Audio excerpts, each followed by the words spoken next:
च्या उद्घाटन प्रसंगी आपल्याला उद्घाटक म्हणून लाभलेले भारताची पताका अखिल विश्वामध्ये ज्यांनी फडकवली असे भारताचे यशस्वी पंतप्रधान माननीय नरेंद्र मोदीजी, स्वागत अध्यक्ष आणि आपले ज्येष्ठ नेते आदरणीय शरदचंद्र पवार साहेब, 98व्या संमेलनाच्या अध्यक्षा आदरणीय डॉक्टर तारा भवाळकर, त्याचप्रमाणे या ठिकाणी उपस्थित 97व्या संमेलनाचे अध्यक्ष रवींद्र शोभणेजी, डॉक्टर उषाताई तांबे, श्री संजय नाहर, श्री प्रकाश पागे, श्रीमती उज्ज्वला मेहेंदळे, या सभागृहात उपस्थित सर्व सन्माननीय अतिथीगण आणि उपस्थित भगिनी आणि बंधूंनो, खरं म्हणजे ताराबाईंचं भाषण ऐकल्यानंतर त्या भाषणामध्येच आपण राहावं असं आपल्या सगळ्यांना वाटतंय आणि माननीय प्रधानमंत्री महोदयांचं भाषण ऐकण्याची उत्कंठा आपल्याला आहे. त्याच्यामध्ये सुरात असुराचं काम करण्याचं भाग्य मला लाभलेलं आहे. पण आपल्या सर्वांकरता ही अतिशय अभिमानाची गोष्ट आहे की मराठी भाषेला अभिजात दर्जा मिळाल्यानंतर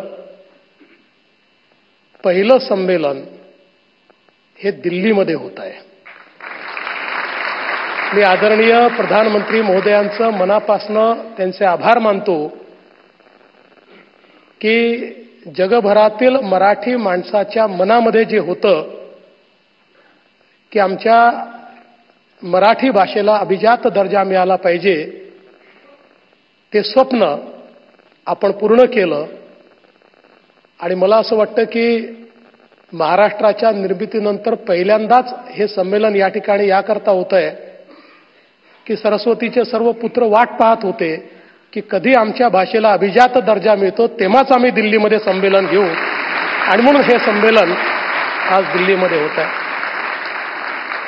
आपल्याला याची देखील कल्पना आहे की परकीय आक्रमकांनी ज्यावेळेस आपल्या भाषेला देखील त्या ठिकाणी एक प्रकारे प्रदूषित करण्याचा प्रयत्न केला, त्यानंतर पहिल्यांदा छत्रपती शिवाजी महाराजांनी हे ठरवलं की संपूर्ण राजकारभारामध्ये मराठीचाच उपयोग होईल आणि राजकारभारामध्ये जेवढे फारसी आणि अरबी शब्द आले होते ते सर्व शब्द बदलून आपले मराठी शब्द त्या ठिकाणी वापरण्याची सक्ती आणि त्याची आज्ञावली ही पहिल्यांदा छत्रपती शिवाजी महाराजांनी त्या ठिकाणी तयार केली.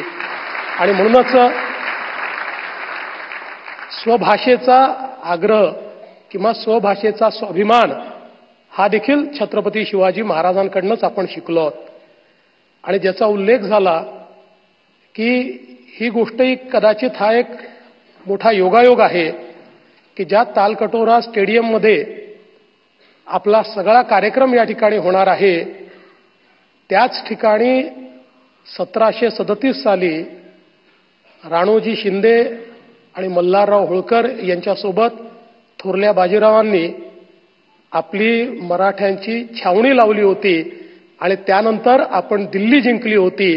त्यामुळे आता आमचा मराठी माणूस आपल्या विचारांनी पुन्हा या संमेलनातनं दिल्ली जिंकणार आहे, हे मला सांगताना अत्यंत आनंद वाटतोय.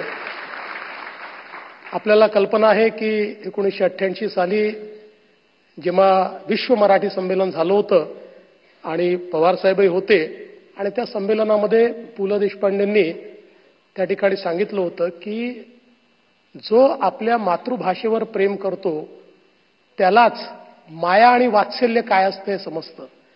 आणि ज्याला माया आणि वात्सल्य समजतं तो कधी दुसऱ्या भाषेचा दुस्साहस करूच शकत नाही. त्यामुळे तो दुसऱ्या भाषेवरही प्रेम करतो. मला असं वाटतं की मराठी माणसांनी नेहमीच आपल्या भाषेवर प्रेम केलेलं आहे आणि ही जी काही एक मोठी परंपरा आहे ज्याचा उल्लेख या ठिकाणी वेगवेगळ्या वक्त्यांनी केला, त्यामुळेच मराठी ही अतिशय समृद्ध अशा प्रकारची भाषा आहे. कारण ती लोकभाषा झाली आणि त्यातनं जे काही लोकसाहित्य तयार झालं त्यातून खऱ्या अर्थानं मराठी पुढे जात गेली. आणि आत्ताच ताराबाईंनी सांगितलं की आमच्या संतांनी, आमच्या वारकरी संप्रदायाने कशा प्रकारे या मराठीला पुढे नेण्याचं काम केलं. आणि लीळाचरित्र असेल, ज्ञानेश्वरी असेल, 12व्या शतकामध्ये इतक्या आधुनिक स्वरूपात आलेले ही जी काही ग्रंथ आहेत ते देखील मराठी किती समृद्ध त्या काळातही होती हे आपल्याला या ग्रंथांच्या माध्यमातून पाहायला मिळतं. आणि म्हणूनच या अखिल भारतीय मराठी साहित्य संमेलनामध्ये दिल्लीमध्ये इतक्या मोठ्या प्रमाणात महाराष्ट्रातनं आणि देशभरातनं लोक आलेले आहेत. आणि मला असं वाटतं की मराठी माणूस हा कला, साहित्य, संस्कृती याच्यामध्ये रममाण होणार आहे. किंबहुना त्याच्या ठायी कला, साहित्य आणि संस्कृती वसलेली आहे. आमच्यासारखे काही लोक आहेत की ज्यांच्या ठायी खाद्य संस्कृती जास्त वसलेली आहे. पण मला असं वाटतं की त्यामुळेच या ठिकाणी मराठी भाषा अशी आहे की ज्याच्यामध्ये 100पेक्षा जास्त वेगवेगळी साहित्य संमेलनं त्या ठिकाणी होत असतात.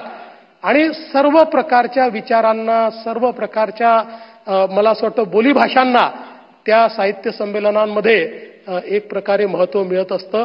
अशा या मराठीची सेवा करण्याची संधी आपल्या सर्वांना या साहित्य संमेलनाच्या निमित्ताने मिळते आहे.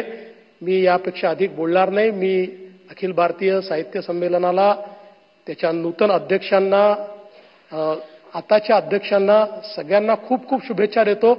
आणि मला विश्वास आहे संजयजी, आपण सर्वांनी ही जी मेहनत केलेली आहे, हे अधिवेशन खूप ऐतिहासिक अशा प्रकारचं अधिवेशन होईल. 2 वर्षांनी 100वे अधिवेशन करायचं आहे आणि 3 वर्षांनी या अधिवेशनांना 150 वर्ष होत आहेत. त्यामुळे ही दोन्ही अधिवेशनं अत्यंत महत्त्वाची असणार आहेत. त्याही वेळी आपण अशाच प्रकारे मराठीवर प्रेम करणाऱ्यांचा हा जो काही मेळा आहे अतिशय भव्य अशा प्रकारचा साजरा करू, हा विश्वास मी व्यक्त करतो. पुन्हा एकदा खूप खूप या संमेलनाला शुभेच्छा देतो आणि माझं बोलणं संपवतो.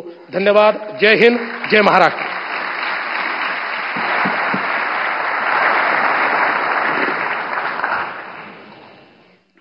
साहित्य संमेलनाच्या व्यासपीठावरती सुसंस्कृत मानवी अनुबंध मगाशी आपण बघितले.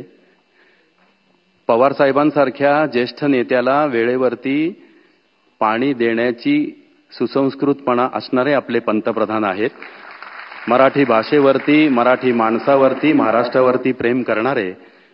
मराठी भाषेला अभिजात भाषेचा दर्जा मिळाला, त्याचा उत्सव मुंबईत साजरा केला होता. तेव्हा मराठीमधले ळ, ल, च, च, ज, ज हे कुठेही न चुकता उच्चारणारे आपले पंतप्रधान नरेंद्र मोदीजी आहेत. अशा आमच्या पंतप्रधानांना यानंतर मार्गदर्शनपर मनोगत व्यक्त करण्याची विनंती करतो. स्वराज्य, स्वदेशी आणि स्वभाषा यावर प्रेम करायला शिकवणारे असे आपले माननीय पंतप्रधान महोदय. जोरदार टाळ्यांच्या गजरात स्वागत करूया.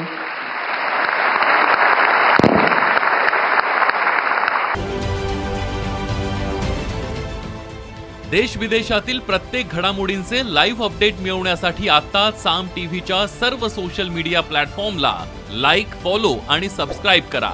तसंच सर्व नोटिफिकेशनसाठी बेल आयकॉन प्रेस करायला विसरू नका.